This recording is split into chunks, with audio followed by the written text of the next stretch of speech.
व्रत के दिन आपने 9 बातों पर बहुत विशेष ध्यान रखना है, फोकस करना है 9 बातों पर, नहीं तो ये हमारे संपूर्ण व्रत को जंग लगाकर समाप्त कर देती हैं। ये 9 दोष नहीं होने चाहिए। आप सभी को प्रेम भरी ओम नमो भगवते रुद्राय। मैं पंडित ग्रीशानंद शास्त्री आप सभी का स्वागत करते हुए, मेरी माताओं को मासिक धर्म में यदि आ जावे तो उनको व्रत करना चाहिए अथवा नहीं करना चाहिए, बहुत विशेष रहता है और हमारी माताएं पूछती भी रहती हैं। तो मासिक धर्म में व्रत किया जाए अथवा नहीं, तो शास्त्र कहता है निर्णय सिंधु कि प्रारब्ध दीर्घ तपसाम नारीणाम यद्रजो भवेत न तत्रापि व्रतस्य साधुम तो परोदह कदाचन अंतरा तु रजो योगिम पूजा मन्येन कार्येत। शास्त्र ने बड़ा स्पष्ट कह दिया है कि यदि मान लीजिए मेरी माता ने व्रत किया है, प्रदोष, कोई भी व्रत कर रही है, प्रदोष व्रत मान लेते हैं, और व्रत प्रारंभ हो चुका था, लेकिन इतने में 4-5 घंटे के बाद यदि माता को रजो धर्म आ जाता है, मासिक धर्म आ जाता है, तो क्या करें? मेरी माताओं को व्रत का त्याग नहीं करना चाहिए। अन्न जल जो आप त्यागे बैठे थे उसका तो नियम वैसे ही रखना है, बस आपने देव स्पर्श नहीं करना है। यदि आपने पूजा भी करनी है तो घर परिवार के अन्यत्र व्यक्ति के द्वारा पूजा पाठ करवा लीजिए।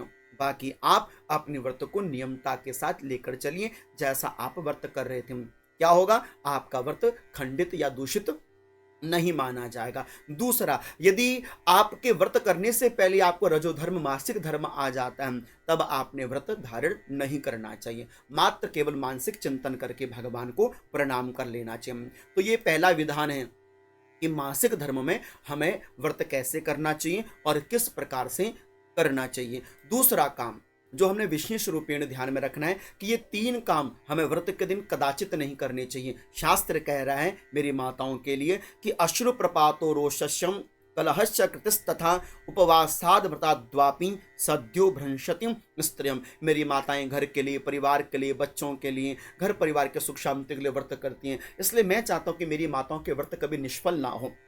इसलिए मेरी माताओं को पहली चीज में ध्यान देना है कि व्रत के दिन रोना नहीं चाहिए।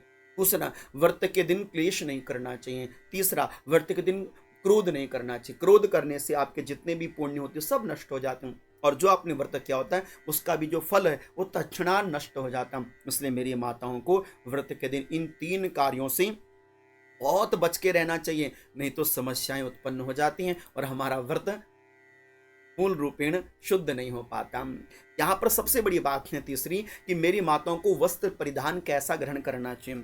तो ध्यान रखिएगा कि धारित रक्त वस्त्राणी कुसुमानी सितानी च। मेरी माताओं को व्रत के दिन काले नीले वस्त्रों को नहीं धारण करना चाहिए। शास्त्र ही कह रहा है, मैं नहीं कह रहा हूँ, शास्त्र कहता है। कैसे वस्त्र धारण करें? बोले कि कोई लाल हो, कोई पीला हो, कोई शुभ रंग जो हो, ऐसे वस्त्रों को व्रत के दिन धारण करना चाहिए। ये शुभ भी माने जाते हैं और वस्त्रों को पहनने से, वस्त्रों के रंग से कभी कभी आपका मन भी बनता है, इसलिए ध्यान केंद्रित अवश्यमेव करना चाहिए अपने वस्त्र परिधानों के ऊपर। यहाँ पर विशेष रूपेण अगली जानकारी है, क्या व्रत के दिन श्रृंगार करना जरूरी है? बिल्कुल। एक मेकअप, एक श्रृंगार, दोनों में धरती आसमान का फर्क होता है।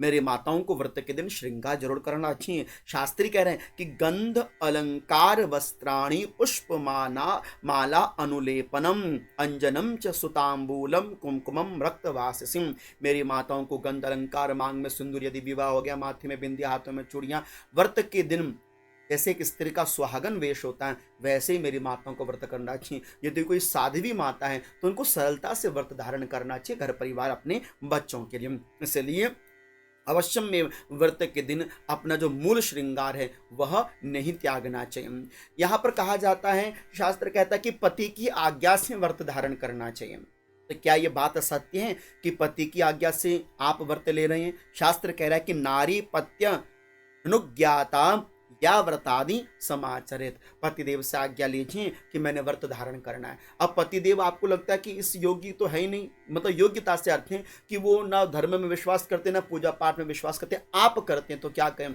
बस उनको प्रणाम कर लो मनसा, भगवान से आशीर्वाद ग्रहण करके आप अपना व्रत प्रारंभ करो, लेकिन बिना पति आज्ञा के शास्त्र कहता है कुछ कार्य स्त्री को नहीं करने चाहिए। इसलिए मनसा भाव से यदि आपको लगे नहीं हो रहा है तो मनसा भाव से भगवान को प्रत्यक्ष मान करके अपने व्रत का शुभारंभ कर लेना चाहिए। पति आज्ञा भी अनिवार्यता को धारण करती है।